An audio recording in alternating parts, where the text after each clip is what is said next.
Bon, nous allons commencer. Bonjour, je me présente, mon nom est Micelle Tourneau, je suis VP projet LGBTQ avec Diversité HEC, qui est un comité de l'ACES HEC. Mes pronoms sont elle en français, she, they in English. Bienvenue au panel sur l'inclusion LGBTQ+, en milieu de travail. Merci d'être présent aujourd'hui. Nous sommes heureux de voir que ce sujet vous intéresse. Avant de débuter, quelques informations techniques. Prendre note. Nous utilisons la version web de Zoom. Vos caméras et micros sont donc automatiquement fermés pour les participants. Une période de questions est prévue après le panel, soit à 16h15. Vous pourrez alors utiliser les outils de questions et réponses pour poser vos questions aux panélistes.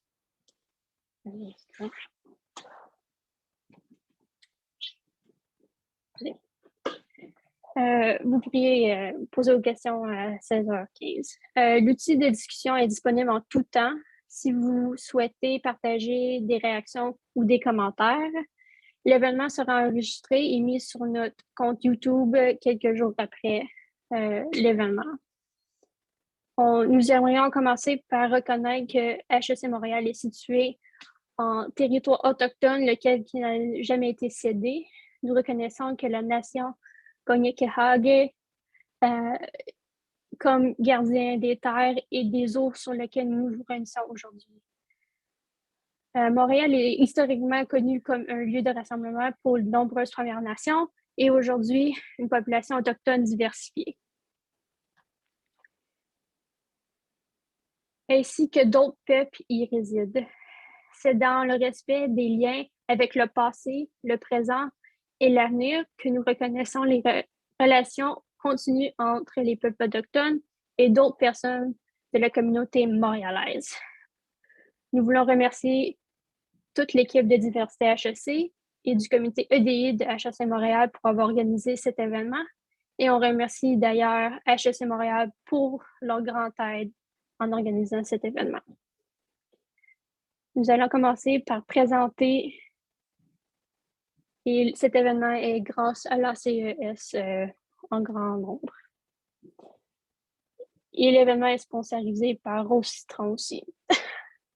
On va vous présenter les panélistes pour commencer et la thématique. Donc, la thématique aujourd'hui, c'est l'inclusion LGBTQ+, en milieu de travail.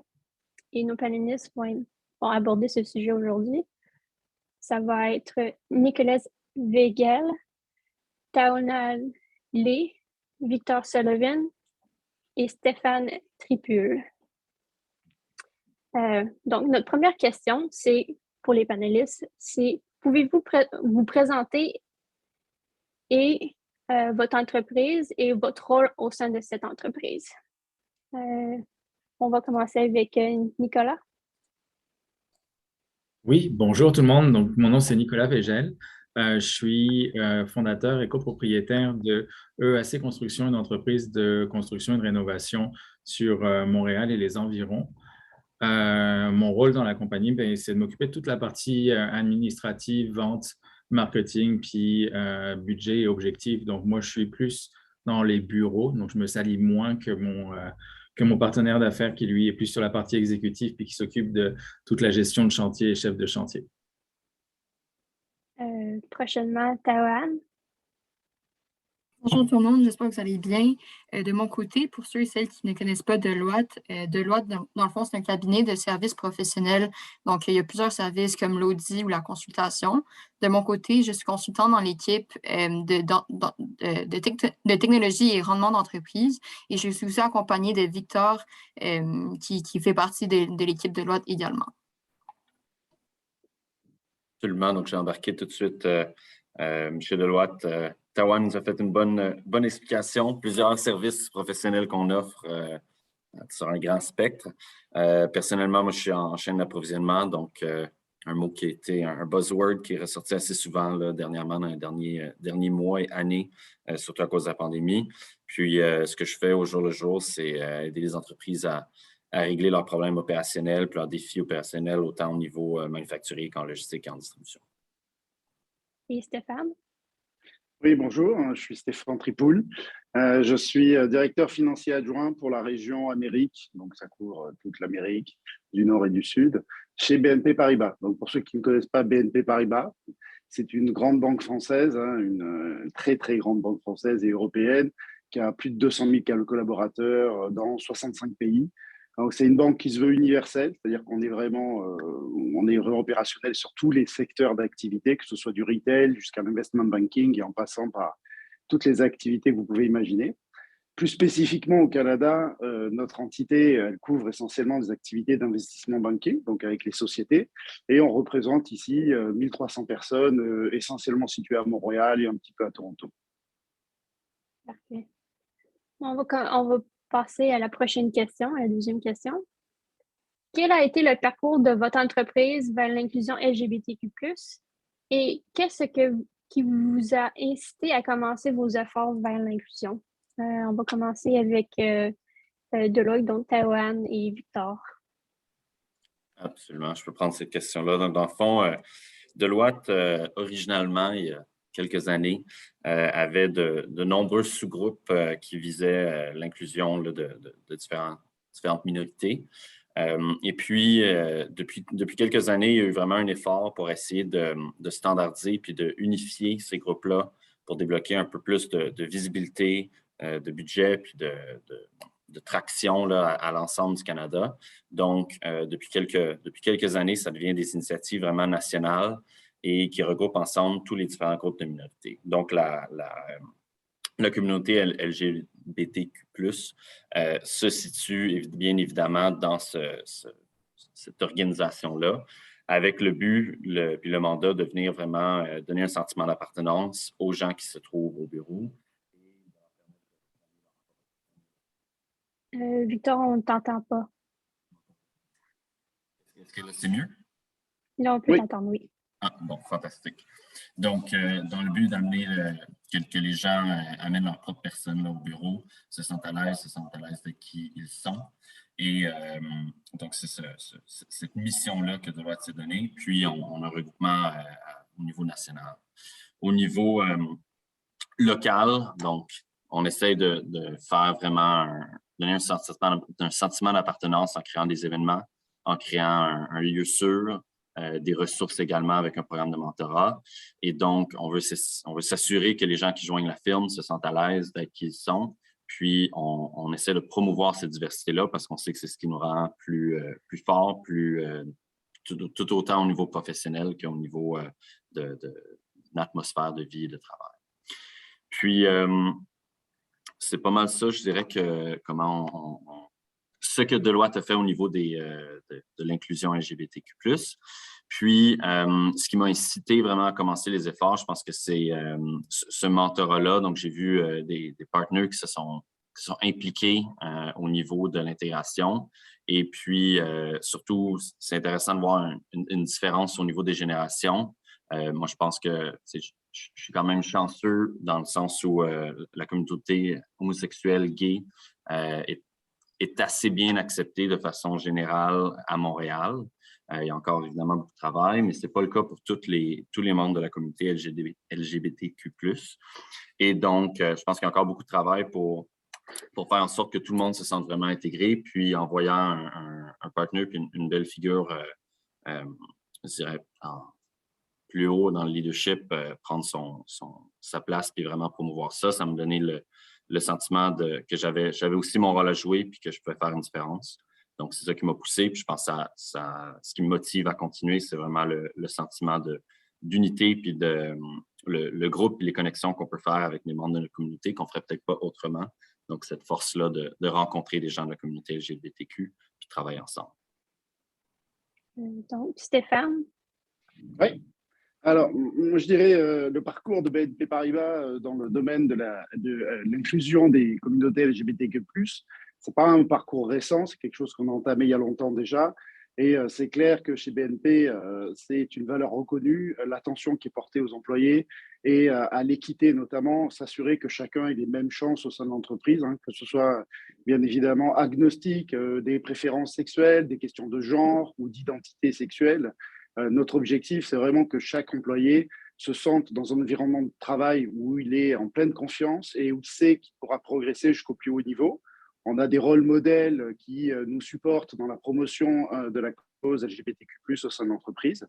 Et pour être tout à fait concret, nous avons commencé à créer des associations Pride, Pride BNP Paribas. Ça a commencé en 2009, c'était au UK. Aujourd'hui, c'est une des plus grosses associations en Angleterre. Ensuite, on a créé en 2010 aux États-Unis. Donc, tout de suite après, c'est venu aux US. Et là aussi, c'est aujourd'hui, 12 ans plus tard, une très grosse association Pride chez BNP. En 2015, l'association a été créée en France et nous avons adhéré à cette époque-là à l'association Autre Cercle, qui en France est vraiment une association très importante dans la défense et les valeurs LGBTQ+. Et plus proche de nous, au Canada, on a créé Pride plus récemment, en 2018. On est aujourd'hui en plein développement et on est vraiment ravis de travailler sur ces sujets. Au total, chez BNP Paribas, on parle de 22 Pride dans le monde, 22 associations Pride dans le monde, dans à peu près 28 pays. Et on a notamment été sponsor des Gay Games à Paris, donc ça a été un événement assez majeur. Donc on est, comme je le disais, on est vraiment très impliqué sur cette question. Personnellement, moi, j'ai très tôt voulu m'impliquer dans Pride parce que je suis un fervent défenseur de l'égalité. Je ne supporte pas personnellement la discrimination et je suis content d'être dans une société dans une entreprise qui a les mêmes valeurs. Et je pense que la cause de Pride est valable quel que soit le pays. On sait bien que les situations ne sont pas les mêmes en fonction des pays. Il y a des pays, évidemment, où le climat ou l'environnement n'est pas le même. Mais quel que soit le pays, la cause vaut d'être défendue pour s'assurer qu'on a vraiment une équité et des environnements de travail qui sont très accueillants pour l'ensemble de la communauté et égalitaires. Donc voilà, c'est mon engagement. J'ai personnellement créé la Pride en Espagne, parce que j'ai vécu 5 ans en Espagne. Ça a été une superbe aventure et aujourd'hui, je suis très, très heureux de rejoindre la Pride du Canada et de continuer avec la banque à travailler sur cet effort-là. Merci beaucoup, Stéphane et Victor. Et on va maintenant passer à Nicolas. Moi, en fait, dans mon secteur d'activité, malheureusement, je n'ai pas beaucoup de support, d'aide ou de comparatifs dans la construction qui pourraient m'inciter à continuer quelque chose qui a déjà été initié. Bien au contraire, mais mon parcours personnel faisait qu'il fallait que je fasse quelque chose. J'ai créé la première équipe de rugby LGBTQ à Montréal. J'ai été président de cette équipe pendant plusieurs années. Je travaille dans différents associations en tant que bénévole. Je suis aussi sur le conseil d'administration de la SDC du village. J'en fais beaucoup pour la communauté, puis je trouvais que il fallait que ça soit logique aussi avec mon activité personnelle et professionnelle. Donc, il fallait mettre le pied à l'étrier également pour pouvoir faire changer les choses du côté de la construction. Et il y a à peu près 4 ans, je m'étais assis avec mon partenaire d'affaires qui est marié, 2 enfants. Donc, on est vraiment deux mondes totalement différents. Je passais souvent sur les chantiers et j'entendais beaucoup de réflexions, des choses un peu déplaisantes, des expressions qui sont passées dans le langage courant, puis des choses que les personnes ne s'attendaient pas à être pris comme quelque chose de négatif. Par exemple, tiens pas ton marteau comme un fif. Tu sais, c'est rigolo, mais c'est pas drôle en fait, quand on se met de l'autre côté. Petites choses comme ça qui commençaient à m'interpeller, puis je pense que c'était important d'emmener toute mon expérience dans le milieu associatif pour la communauté au service de la construction et au service de mon entreprise. Fait que on s'est assis autour d'une table, puis on a discuté parce qu'effectivement, c'est difficile, il fallait chercher, j'ai fouillé partout. Notre compagnie est membre de la Chambre de commerce LGBT du Canada, LGBT du Québec. On a cherché, on a fouillé, on n'a trouvé aucune autre entreprise de construction ouvertement inclusive ou même un petit peu LGBTQ, personne qui en faisait la promotion. Donc, on s'est dit, on va se lancer, on va essayer, on verra bien. On savait qu'il allait y avoir des difficultés et je ne vous le cacherai pas, ça n'a pas été super facile, ça ne l'est toujours pas aujourd'hui. Mais on avance et les choses changent. Le but était pas forcément de se faire briller en tant que la première compagnie de construction ouvertement inclusive ou pro-LGBTQ, mais surtout de faire parler de ça parce que c'est des choses dont on discute pas assez. On pense que l'endroit où on vit est assez ouvert, assez inclusif, etc. Et malheureusement, il y a des milieux professionnels tels que la construction dans lesquels c'est encore très, très difficile. Il y a beaucoup de monde qui n'osent pas vivre leur vie pleinement dans leur entreprise parce qu'ils ont peur des représailles, parce qu'ils ont peur de comment les autres vont réagir, est-ce qu'ils vont perdre leur travail, est-ce que ça...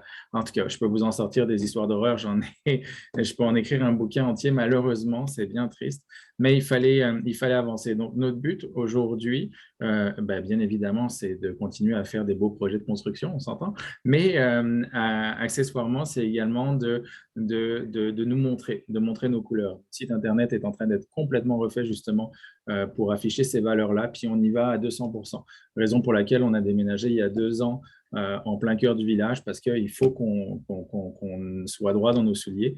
Et on essaye donc depuis ce moment-là de fournir un environnement de travail inclusif, sécuritaire, dans lequel chacun peut s'épanouir, parler de sa vie et être bon à son travail sans être jugé sur ses comportements, sur son attitude, sur son orientation sexuelle, sur son identité de genre, etc. Fait que oui, ça a été du gros travail. Oui, c'est encore du gros travail. J'espère énormément que d'autres entreprises de construction vont pouvoir nous suivre. Mais aujourd'hui, on est très heureux d'avoir une complète diversité dans notre entreprise de tout genre, de toute orientation sexuelle et même d'origine différente. Et on travaille beaucoup sur des panels comme celui-ci.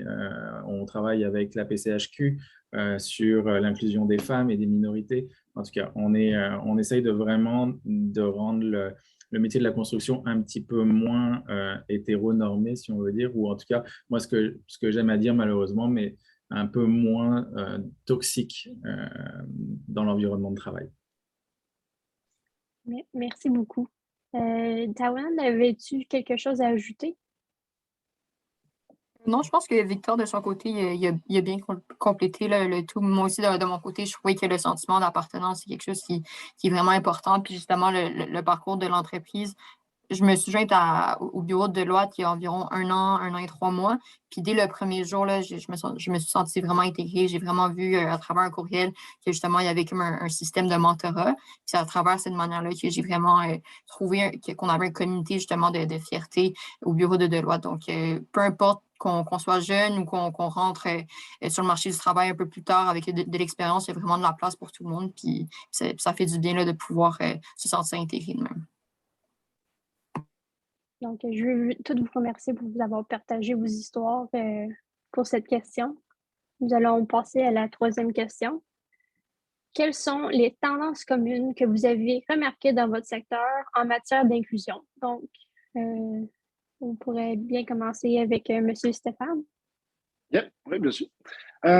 Aujourd'hui, je pense que dans le secteur des institutions financières, clairement, tout le secteur est impliqué sur la cause LGBTQ+. Je pense que tout le monde réalise bien qu'aujourd'hui, avec le changement générationnel également, la capacité de nos entreprises d'attirer des jeunes talents et de garder ces jeunes talents au sein de l'entreprise, ça passe par le fait, comme l'ont dit mes collègues, de se sentir bien au sein de l'entreprise, de se sentir dans un environnement de confiance. Et je pense que chacun des établissements aujourd'hui financiers s'implique beaucoup sur cette cause-là. Nous, on a l'occasion d'interagir avec d'autres établissements financiers, bien entendu, et essayer d'avoir des actions communes. Comme je le disais, au Canada, on est encore de création récente et là, on a vraiment pour ambition de collaborer beaucoup plus avec nos collègues des autres banques. On a déjà rejoint le réseau Pride at Work et nous avons obtenu aussi la certification Rainbow récemment. Tout ça pour dire que vraiment, on pense que cette dimension d'inclusion, diversité et d'inclusion LGBTQ+, et au-delà, c'est quelque chose qui aussi nous permet à nous de diffuser les valeurs de la banque, de retenir nos talents et d'attirer tout type de population au sein de notre entreprise en disant, voyez, c'est une entreprise qui est ouverte, c'est une entreprise où les chances sont les mêmes pour tout le monde et où on se sent bien dans le milieu du travail. Donc, il me semble qu'aujourd'hui, compte tenu de l'évolution du marché, en plus au Canada et en Amérique du Nord, c'est une tendance qui est fortement partagée par l'ensemble des établissements financiers. Merci beaucoup. Nicolas, avez-vous quelque chose à partager? Oui, Moi, je suis désolé, j'aimerais tellement être comme Stéphane et puis dire c'est génial, je me sens porté par un élan d'inclusivité, etc. C'est pas le cas, il faut le dire clairement. Nous, on ne l'a pas du tout dans la construction. Par contre, je trouve que les choses commencent à évoluer un petit peu. Oui, on fait parler de nous, puis ça fait bouger les choses. Un exemple très précis que je peux vous donner, on a eu un article il y a moins d'un an dans la presse, dans Métro. Je crois que Mélissa, tu l'avais vu passer. Puis il y a une de notre chefs de chantier qui était mise en avant dans cet article-là. Et donc, son syndicat avait décidé de partager cet article de presse. Déjà, juste avoir un syndicat de la construction qui partage cet article-là, je trouvais que c'était un premier pas en avant. On n'a jamais entendu parler de ça. Moi, je ne l'ai jamais vu nulle part, donc j'étais vraiment très content. Et au-delà de ça, j'ai aimé leur réactivité derrière. Ce qui s'est passé, c'est que malheureusement, il y a eu comment dire, une vague pas d'amour du tout, au contraire, une vague un petit peu de haine, malheureusement. Et son syndicat a décidé de couper complètement tous les commentaires sur la page Facebook et d'envoyer un message, de faire un vrai message qui disait qu'il ne tolérerait pas ce genre de comportement-là et que si les personnes ne se sentaient pas représentées par eux-mêmes, par ce syndicat, par rapport à leur partage ou par rapport à leur soutien à certaines communautés qu'ils pouvaient aller voir dans d'autres syndicats. Juste ça, j'ai trouvé que c'était déjà un gros pas en avant. Il y a d'autres syndicats qui m'ont contacté derrière pour dire qu'ils partageaient également, qu'ils ont partagé l'article, etc. Donc, j'ai l'impression qu'il y a quand même une tendance qui fait que les choses changent et j'ai bon espoir, je dois les recontacter d'ici peu, de voir des représentants de chacun des syndicats de la construction dans le village lors de la journée communautaire pour un peu parler justement de tout ça, puis donner une image un peu plus positive de ce métier-là qui est vraiment beau au demeurant, mais tu sais, qui est pas très accessible pour tout le monde. Donc oui, il y a quand même une tendance qui fait que les choses sont en train d'évoluer et il n'y a pas que du négatif dans la construction, heureusement. C'est bien d'entendre. Merci beaucoup, Nicolas. Tawan et Victor. En fait, je peux peut-être commencer, puis Victor, tu pourras ajouter aux besoins. Mais je pense du côté de Deloitte, on rejoint pas mal qu'est-ce que Stéphane il mentionnait au niveau des services bancaires. De notre côté, tout ce qui est services conseil, c'est relativement très bien accueilli, surtout au Canada, au Québec aussi. Puis de manière un peu internationale, Deloitte aussi s'assure de pouvoir vraiment intégrer tous les membres LGBT possiblement à travers le monde. Donc, c'est sûr qu'en termes de barrières, il y en a sûrement moins que dans le milieu de la construction, comme Nicolas, tu l'as mentionné. Mais les questions, la tendance qui est assez importante, c'est qu'en termes de sensibilisation et d'éducation, il y a beaucoup de formations qui se donnent à l'interne au bureau pour vraiment sensibiliser autant les alliés que les personnes qui viennent peut-être juste de se joindre à la firme ou qui ne sont pas vraiment au courant de toutes les minorités, que ce soit en termes de genre ou de sexualité. Donc, il y a beaucoup de formations qui se donnent à ce niveau-là. Puis, même chose à l'interne dans notre comité de réseau de la fierté au bureau de Deloitte. On va aussi commencer à intégrer un peu des lunch and learn, un peu pour vraiment sensibiliser puis parler, que ce soit pour partager son histoire personnelle ou ses histoires au niveau professionnel aussi, juste de manière à faire en sorte que les personnes autour de nous au bureau soient conscients que des fois, par exemple, il y a des faux pas qui se font dans un bureau, par exemple, mal prononcer les pronoms de quelqu'un, ça pourrait être assez percuteur pour une personne, ou juste vraiment faire attention que pas nécessairement tout le monde est dans un couple hétéronormatif. Donc, c'est des petites attentions de même qu'on essaie vraiment de faire un changement dans une base quotidienne. Donc, c'est une manière encore là, vraiment d'accueillir toutes les personnes, mais de majorité, tout le monde au bureau là, fait vraiment attention à ces petits trucs-là, juste parce que qu'on le veuille ou pas, il y a quand même beaucoup de personnes qu'on connaît qui appartiennent à la communauté LGBTQ+. Donc, c'est sûr que de manière générale, on ne se sent pas trop mis à l'écart. Puis le bureau fait vraiment en sorte qu'on soit intégré, puis notamment à travers plusieurs activités aussi. À chaque année, il y a toujours la présence de Deloitte là, à la marche de la fierté. Et ça fait depuis plusieurs années. Donc, c'est sûr que de cette manière-là, la tendance se suit aussi, que ce soit dans les Big Four ou dans les services conseillers en général. Donc, Victor, je ne sais pas si tu voudrais ajouter quelque chose. Oui, mais je pense que tu as bien sommarisé là, tout ce qui était niveau consultation, mais que je pense, comme Stéphane a mentionné, avec les banques, il y a une énorme ouverture.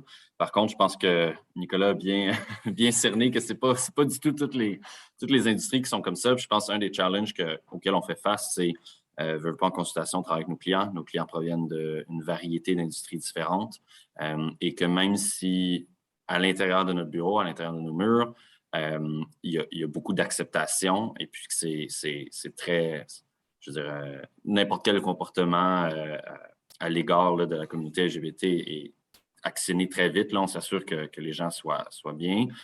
Chez les clients, c'est pas toujours aussi facile. Puis je pense que c'est là où vient la communauté de support pour que les gens soient à l'aise de partager leurs expériences et puis qu'ils soient à l'aise de se sentir mal et de le dire et de partager leurs expériences, mais surtout s'ils sont négatives, pour que, en termes d'unité puis en termes de force, on puisse soutenir, puis aider, puis corriger les situations face à nos clients qui, c'est pas toujours aussi facile dans toutes les industries qu'à l'intérieur de nos quatre murs.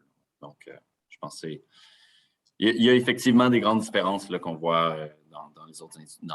C'est pas toutes les industries qui sont aussi ouvertes.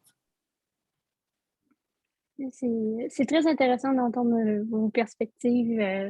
Merci beaucoup. Nous allons passer à la 4e question. Et bon, la dernière. Donc, elle est un petit peu plus longue que les autres. À quoi ressemble pour vous l'inclusion au travail? De quelle manière avez-vous facilité l'inclusion des personnes LGBTQ+, et comment avez-vous permis aux employés faisant partie de la communauté LGBTQ+, de se sentir entendus? Donc, peut-être, Nicolas, voulez-vous commencer? Oui, on avait plusieurs possibilités de le faire. On s'appuie beaucoup. Moi, j'ai fait des campagnes avec la Fondation Émergence. J'ai aussi des contacts à Fierté Montréal qui m'aident sur le vocabulaire que je dois utiliser parce que même si je fais partie de la communauté, je vous avoue que des fois, je suis un peu perdu sur la façon dont je dois utiliser tel mot ou tel adjectif ou tel pronom. Donc, c'est bien de s'appuyer sur des personnes ressources ou des fondations ou des organisations qui sont vraiment au courant de comment on doit dire les choses, parce que c'est plus de la sensibilisation sur comment on doit dire les choses plus que de l'éducation au final. Mais ça, c'est pour nous en interne. Maintenant, pour nos employés, en fait, je vais vous dire, on n'a absolument rien fait. Je voulais mettre personne sous une pression d'avoir peur de froisser quelqu'un ou de ne pas dire les choses comme il fallait, etc. Donc, on a plutôt encouragé la discussion en donnant un environnement de travail qui est plus un environnement de travail familial où on peut parler de tout et n'importe quoi, mais sans vouloir forcément dire aux gens attention, tu ne dois pas dire ça ou attention, tu dois dire ça de cette façon-là. Parce que je pense qu'au fond, on a tous envie d'être acceptés comme n'importe qui d'autre. Et la pire chose qui puisse arriver, c'est de bloquer la communication entre certaines personnes qui ont peur de mal faire ou de mal dire les choses. Et on s'entend que nous, dans le milieu de la construction, on a tendance à être un petit peu maladroit, et surtout avec les mots, c'est correct. Mais je trouve que c'était plus intelligent de laisser faire des erreurs, justement, pour pouvoir ouvrir le dialogue et discuter et puis apprendre des choses, plutôt que d'enfermer dans des choses auxquelles il fallait faire attention ou avec des règles. Donc, on a essayé ça. On ne savait pas trop comment ça allait fonctionner. Et ben, écoute, ça va faire maintenant 4 ans qu'on le dit très ouvertement et que ça se passe bien. Et tout le monde est très heureux. Et tous nos employés peuvent parler de leur vie personnelle et de ce qu'ils font de façon très ouverte. Oui, des fois, il y a des mots qui sortent de leur contexte, mais il n'y a jamais eu de plainte en disant ah, il m'a dit ça, je me suis senti mal. Non, c'est plutôt comme ah, il m'a dit ça l'autre fois, on a été boire un verre, on a discuté. Puis je trouve que nous, on essaye de déclencher le dialogue, déclencher l'erreur pour pouvoir justement apprendre de ça et puis se connaître aussi parce que c'est ça. Donc, je sais que dans les grosses entreprises, on a tendance à vouloir toujours avoir des règles en disant, tenez, voici le document de comment il faut s'adresser de cette façon-là ou autre. Nous, on est une trentaine d'employés, puis je trouvais que notre ambiance personnelle dans la compagnie était plus à l'ouverture comme une petite famille plus que sur des règles ou des schémas à suivre. C'est un peu la façon dont on gère les choses. Également, au niveau du recrutement, on fait très, très attention au niveau du recrutement. Je ne vous le cache pas, c'est difficile de recruter dans la construction, déjà d'une part parce qu'on est en manque de personnel, d'autre part aussi parce que, de par le fait qu'on affiche nos couleurs, il y en a certains qui se sentent mal à l'aise par rapport à ça ou autre. Mais je vous dirais que la tendance des premières années où on avait plus de personnes de la communauté LGBTQ qui voulaient venir chez nous pour ces raisons-là, on commence maintenant à avoir presque du 50-50 hors de la communauté LGBTQ qui veulent justement venir travailler chez nous pour être dans cette ambiance de travail où il y a du respect, où il y a du fun, il faut le dire, on a beaucoup de fun. Et puis, donc, ça change un peu, mais on a aussi une politique d'action, c'est-à-dire qu'on prévient tout de suite chaque personne qui veut travailler chez nous.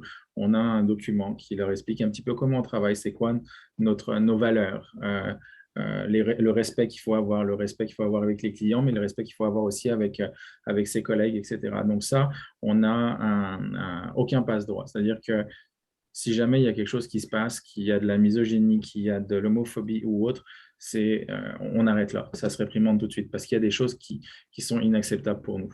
Et par contre, on a le droit à l'erreur. On peut se tromper et autres. Mais on essaie toujours d'avoir du dialogue parce que je pense sincèrement que ça passe par l'éducation.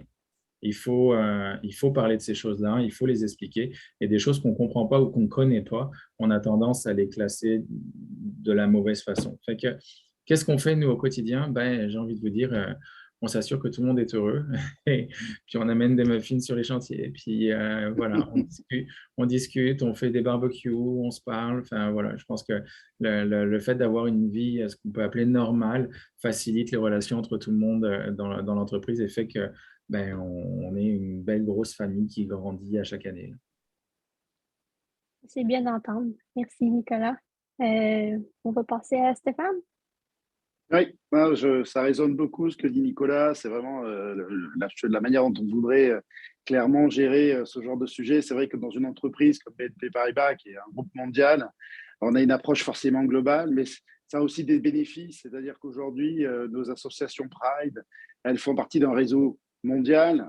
Nous avons des instances globales où nous discutons d'initiatives mondiales et on organise des événements globaux, ce qui nous permet d'échanger sur la situation de tous les pays et d'arriver aussi à avoir une connaissance du sujet qui soit plus globalisée.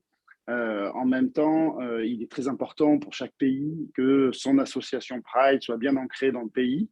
Et notre rôle à nous, au sein de l'entreprise, c'est clairement plus un rôle de promotion, de vraiment augmenter le niveau de connaissance, d'awareness, à défaut de meilleurs mots, de connaissance des employés du sujet LGBTQ+. Sachant que dans notre stratégie, l'idée, c'est d'avoir dans ce comité des gens qui soient à la fois partie de la communauté, mais aussi des alliés, enfin des alliés qui ne sont pas partie de la communauté, mais qui ont envie de s'impliquer et qui ont envie, eux aussi, de participer à cet effort de communication et j'allais dire, d'augmenter le niveau de reconnaissance de la cause. Nicolas mentionnait un peu ces sujets de ce que j'appelle la discrimination au quotidien. C'est surtout au Canada, on n'est pas dans un pays, j'allais dire, et surtout pas dans une banque comme BNP Paribas, ça ne serait absolument pas toléré, où on peut avoir des agressions verbales envers la communauté. Par contre, comme dans, j'allais dire, presque partout, on a cette fameuse discrimination un peu invisible, un peu au quotidien, à travers des mots qui peuvent peut-être mettre mal à l'aise.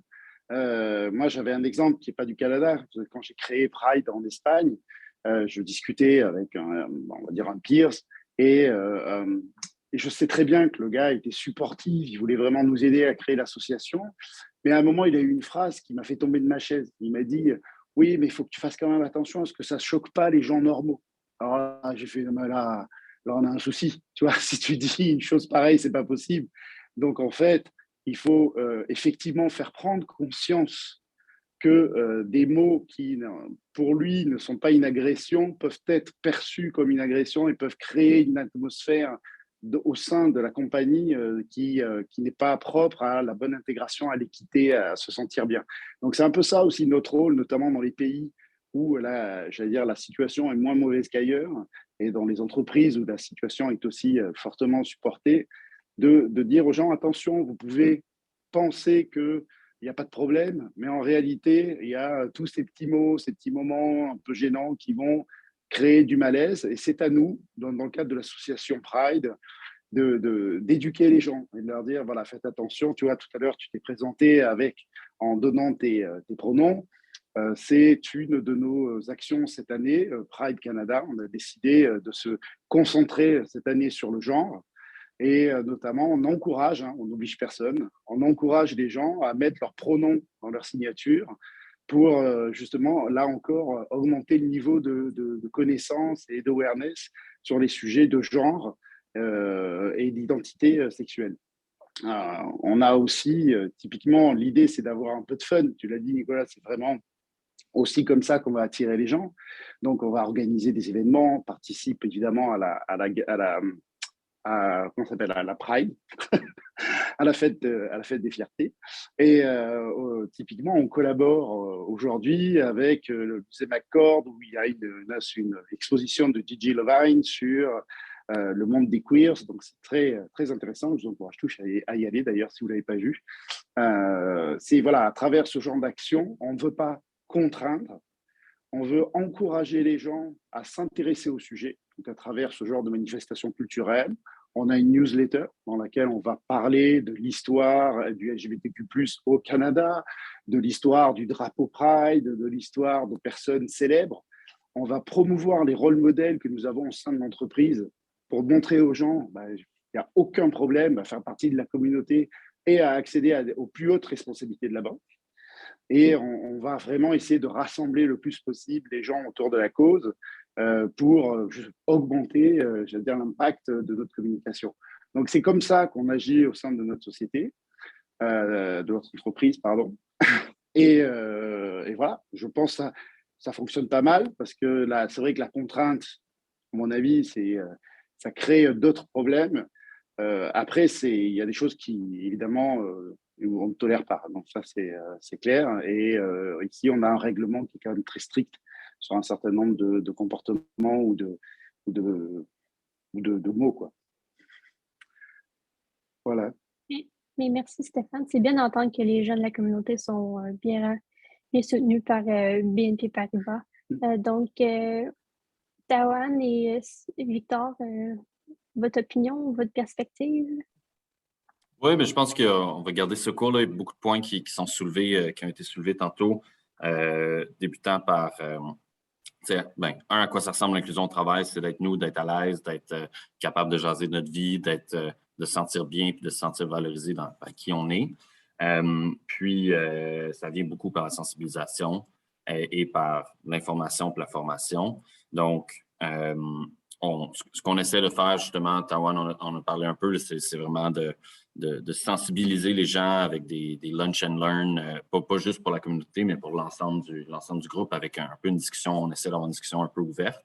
Puis je trouvais le point là, comme quoi les règles, des fois, ça peut devenir quasiment pire là, que Nicolas a amené, c'est essayer d'entamer le dialogue puis d'enlever les tabous plutôt que de mettre une rigueur très stricte.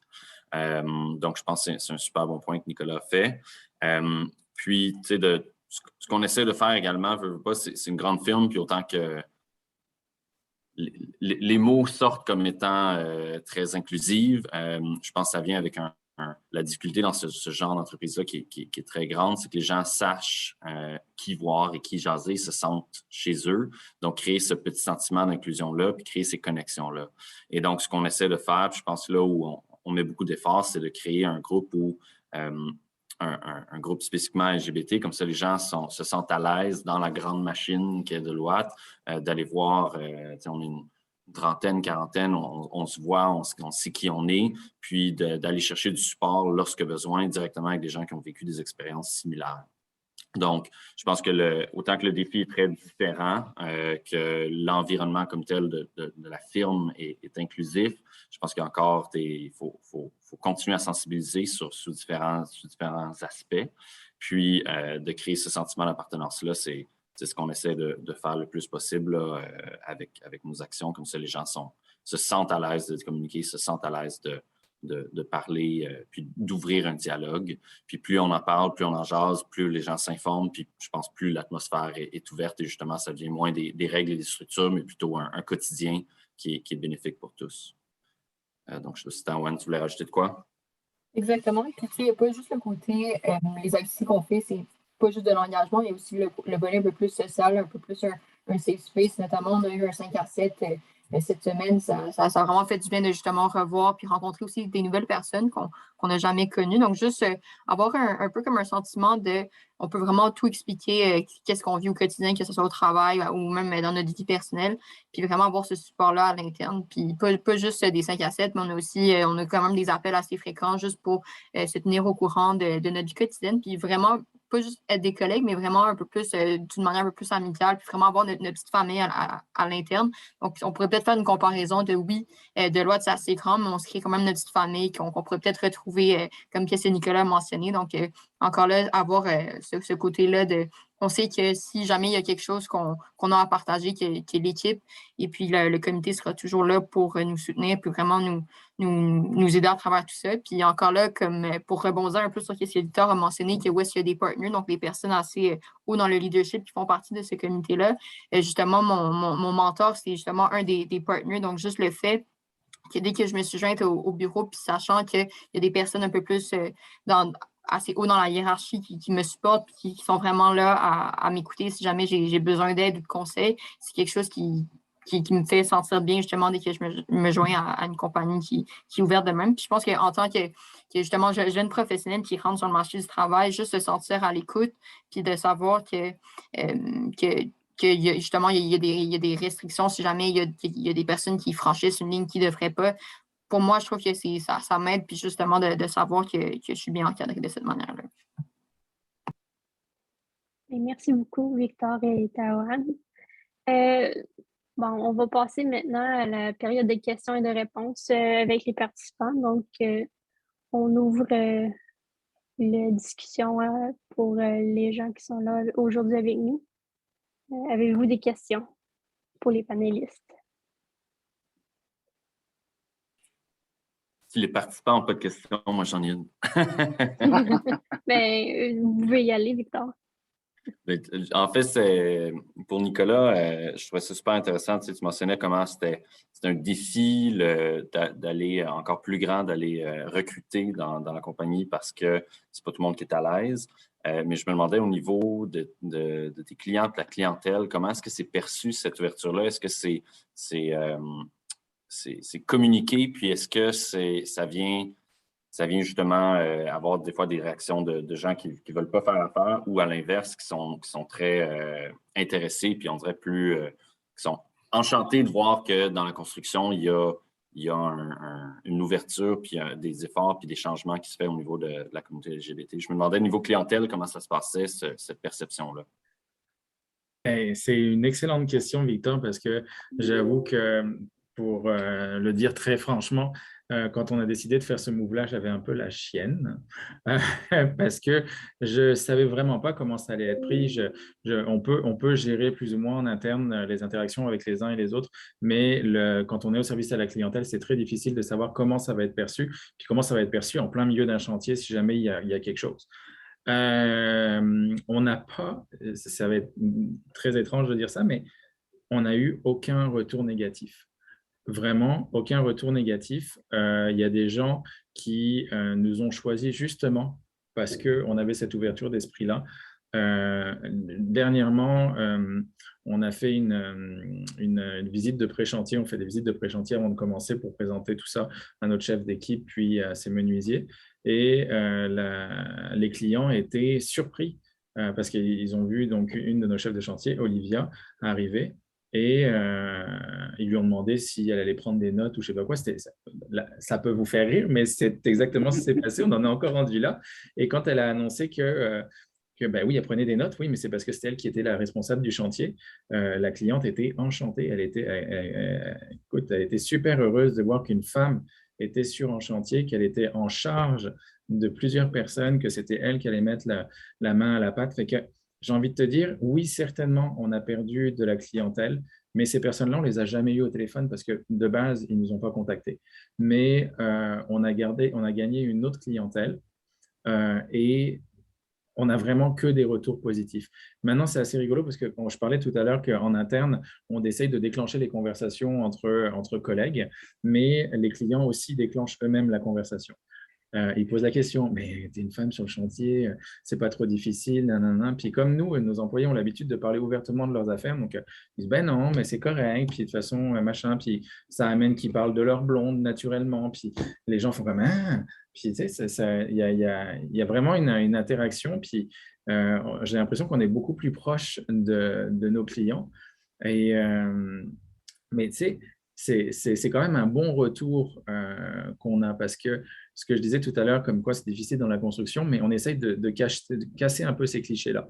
Parce que généralement, ce qui amuse un peu les clients, façon de parler, mais ce qui nous permet de les éduquer, pour utiliser le mot que tu as utilisé tout à l'heure, puisque c'est le cas, c'est que 100% des cas, les clients ne sont pas surpris de voir qu'un designer est gay. 100% des cas, quand une femme arrive sur un chantier et qu'elle est un peu charpentée, c'est forcément une lesbienne. Tous ces clichés-là viennent là et ils posent ouvertement la question. À partir du moment où ils voient que le canal est ouvert, ils en profitent, puis ils déversent toutes les questions qu'ils ont à poser. Et honnêtement, que des bons retours. Que des bons retours, que des bons commentaires.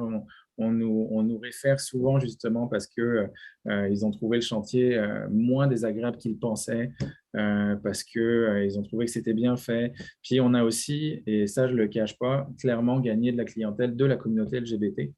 Parce que de ce côté-là, effectivement, les gens avaient vraiment l'impression, ces clientèles-là avaient vraiment l'impression que les entrepreneurs se moquaient d'eux parce qu'ils ne connaissent rien, parce que de toute façon, ils ne s'intéressent pas à ça, etc. Ils avaient toujours la sensation de commencer à faire des travaux, on va se faire creuser. Il faut être très clair. C'était un peu ça. Puis finalement, ils se sentent bien pris en main, écoutés, parce qu'il y a des demandes qui sont différentes aussi. Et puis, ça va super bien. On commence vraiment à récupérer un petit peu tout ce qu'on a semé, enfin. Mais oui, c'est tout ça pour dire que oui, on avait très, très peur de comment la clientèle allait réagir et surtout, nous, comment on allait devoir réagir par rapport à ça. Est-ce qu'on sort d'un chantier s'il y a des remarques homophobes? C'est toujours délicat parce qu'on a quand même des contrats qui nous lient. C'est toute une affaire qu'on ne voulait pas avoir, mais la partie plus légale, nous, on a un avocat qui travaille pour nous. On a essayé de rajouter des clauses dans le contrat qui fait que on peut se retirer du chantier à n'importe quel moment où on considère que le partenariat entre le client et nous est rompu. Ce qui laisse la liberté à chacun de décider.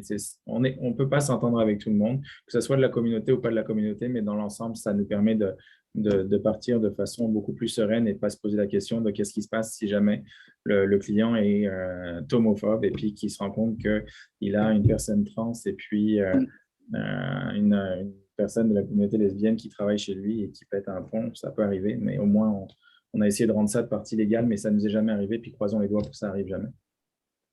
C'est encourageant. Oui, vraiment. Ouais. On a une question du public. Catherine?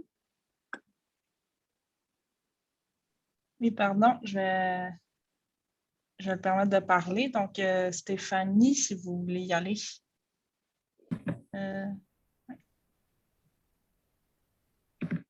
Oui, est-ce que vous m'entendez?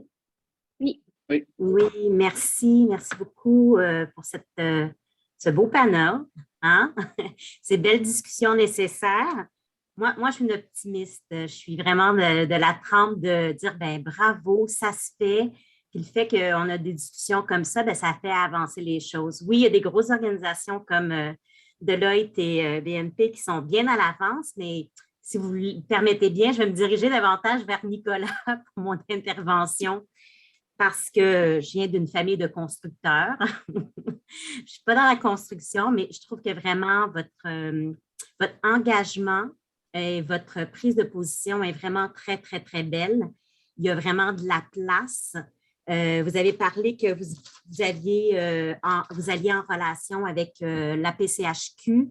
Je dirais, profiter du fait que la CCQ a nommé dernièrement un conseiller en diversité, inclusion, innovation sociale. Profitez de cette porte-là pour aller vous pour prêter main forte, partager votre expertise, parce que c'est surtout ça. Hein? Une fois que vous avez été ceux qui ont défoncé les portes et tout, vous avez une espèce de legs. Je sais que vous avez déjà beaucoup de batailles, mais de léguer cette expertise-là ou votre expérience, ça vaut de l'or. Moi, je vous encourage vraiment, Nicolas, à aller de l'avant et d'aller frapper aux portes de la CCQ parce qu'ils ont un méchant défi à relever par rapport à ça. Puis comme vous l'avez si bien dit, pénurie de main-d'œuvre. Puis il y a plein de filles qui auraient aimé ça travailler dans le milieu de la construction, puis que justement, ils se sont fait traiter de butch parce qu'ils faisaient les joints avec leur père. Non, mais c'est ça qui se passe, c'est ça qui s'est passé. Puis les stigmas qu'on a, malheureusement, c'est des étiquettes qui sont données de mauvaise manière. Que je voulais vraiment lever mon chapeau très haut, Nicolas, pour votre intervention, votre engagement et tout. Ça m'a vraiment fait du bien. Et j'aurais une question pour vous tous.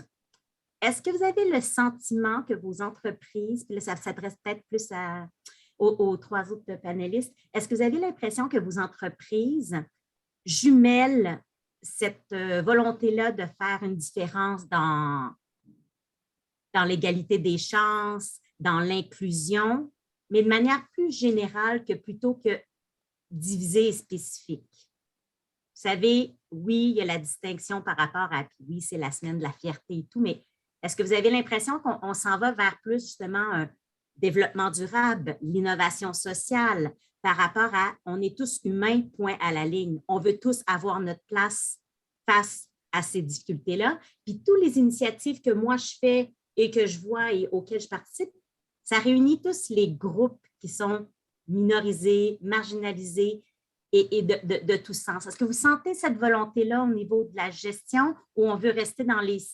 Là, c'est dommage, dans les silos. Moi, je suis une rassembleuse, mais je vois quand même c'est des silos. Puis je me dis, bien, Caroline, on parle tous de la même affaire dans le fond. Puis c'est pas de diminuer ou amoindrir, mais est-ce que vous voyez une espèce de possibilité de cette ouverture-là de collaboration? Je ne sais pas si c'est clair. J'ai été très volubile. Je m'excuse. Non, si je peux me permettre, avant de laisser la parole aux autres, parce que c'est vraiment une question pour eux, énormément, un gros merci à Stéphanie pour le soutien. Vous ne pouvez pas savoir ce que ça fait du bien de se savoir soutenu parce que vous devez le savoir, c'est pas facile. Et puis, il faut y aller. Concernant la CCQ, effectivement, je me suis déjà proposé et j'ai déjà mes contacts sur place pour continuer avec eux et travailler là-dessus. Mais si ça n'avait pas été le cas, j'aurais pris le relais immédiatement. Donc, un gros merci. C'est vraiment, vous ne pouvez pas savoir ce que ça fait du bien à entendre. Merci beaucoup. Tant mieux, continuer. Donc, Stéphane, Victor, Tawan. Oui, bien, je peux y aller un peu. Oui, il y a définitivement une volonté de rejoindre ensemble bien des groupes pour essayer d'avoir une certaine, comme vous l'avez dit, là, au final, on est tous humains sur la planète. Mais je pense que quand même, dans cet élément-là, il y a une importance de quand même garder pas une différenciation, j'aurais plutôt le dire un plus personnel. On ne vous entend plus, Victor. Dans le challenge des groupes. On ne vous entend pas.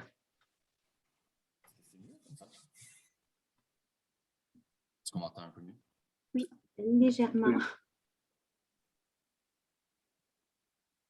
En compagnie, il y a quand même une certaine utilité, je pense, d'avoir des petits groupes qui nous permettent de se retrouver parmi l'ensemble de la communauté. Puis quand on regroupe tous sous un même chapeau, autant que ça peut, c'est bien à différents égards, on a plus de force, puis au final, c'est tous les mêmes objectifs. Il y a quand même le sentiment d'appartenance et le sentiment de se sentir proche et dans cette famille-là qui est difficile à aller chercher dans un grand groupe où on a tous des difficultés qui sont un peu différentes.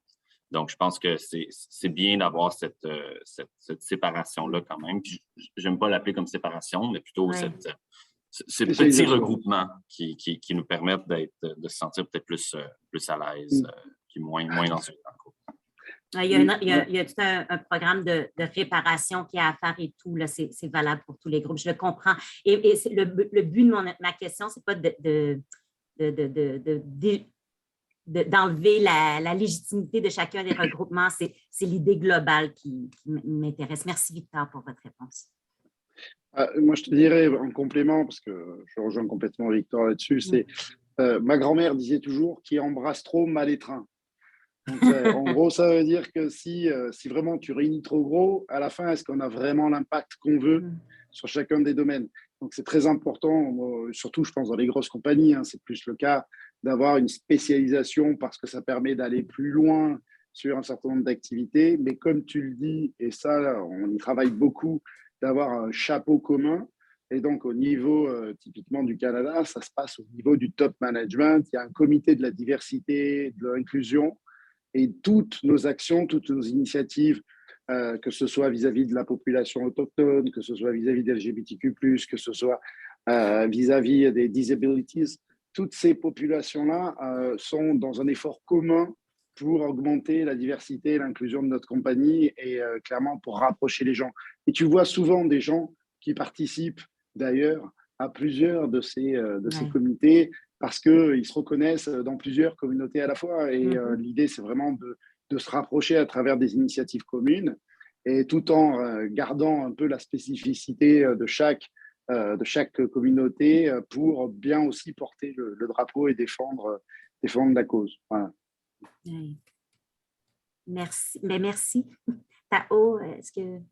Oui, juste pour rajouter un peu, puis je pense que dans le fond, le seul moyen pour vraiment aller rejoindre un peu plus la communauté, pas juste à l'interne dans notre comité, mais admettons, durant la marche de la fierté, c'est vraiment ouvert à l'ensemble du bureau. On restreint pas non plus la participation à uniquement les personnes appartenant à la communauté LGBTQ+, mais vraiment à tout le monde. Donc, vraiment, le côté des alliés, c'est quelque chose qu'on favorise et qu'on pousse énormément parce que c'est encore là qu'on voit qu'on est tous humains, puis que dans le fond, c'est vraiment un bien-vivre entre toutes les personnes au sein du bureau. Donc, sinon, à part ça, je rejoins à 100% qu'est-ce que Victor et qu'est-ce que Stéphane ont mentionné sur votre question. Ben, merci d'être des porte-étendards pour le bien-vivre ensemble. Lâchez pas. Merci. Merci. Merci, Stéphanie, pour votre question. Donc, est-ce qu'il y a... Je ne crois pas qu'on a le temps pour une autre question, en fait. Donc, je vous remercie toutes les panélistes pour être là aujourd'hui, d'avoir partagé, d'avoir commenté, d'avoir vraiment partagé de l'information et du tout assez intéressant et unique.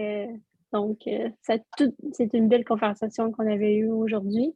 Donc, je vous remercie encore pour avoir participé à notre panel sur l'inclusion LGBTQ+, en milieu de travail. Je remercie tous les gens qui sont venus aujourd'hui écouter. Et aussi, je remercie HEC Montréal, le comité EDU de HEC Montréal et tous les gens de Diversité HEC, qui est un comité de l'ACES HEC. Donc, c'est ça. Nous vous invitons à suivre Diversité HEC sur Instagram et Facebook pour voir nos futurs événements. Les liens vont être dans la discussion du Zoom. Et en plus, cette vidéo a été enregistrée et donc va être ouverte à l'écoute du public dans quelques jours sur la chaîne YouTube de Diversité HEC.